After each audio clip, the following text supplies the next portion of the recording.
Ils étaient en couple depuis le début de l'année 2020.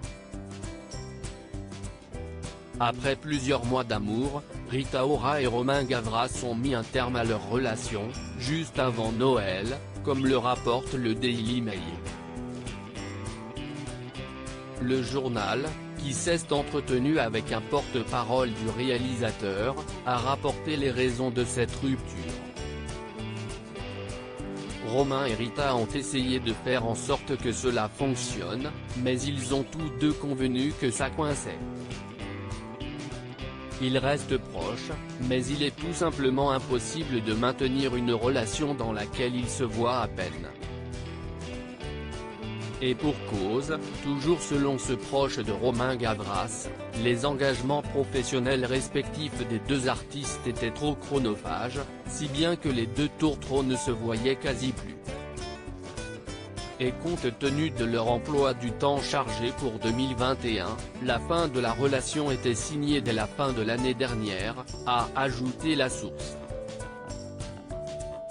Et pour cause, Rita Ora a du pain sur la planche puisqu'elle sera coach dans The Voice Australia cette année.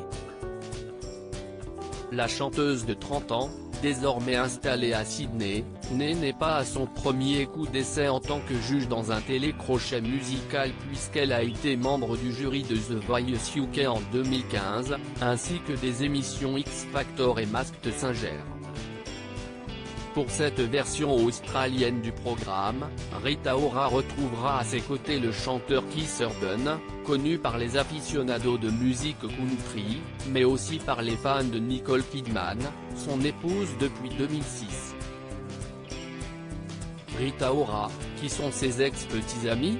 Avant Romain Gavras, Rita Ora a été dans une relation off avec le musicien N Droite de 2016 à 2019, mais aussi avec le fils de Tommy Hilfiger de 2014 à 2015, après être sorti pendant un an avec le DJ Calvin Harris de 2013 à 2014. Moins connu, sa brève histoire avec le seul et unique descendant masculin de Kris Jenner, Rob Kardashian, en 2011.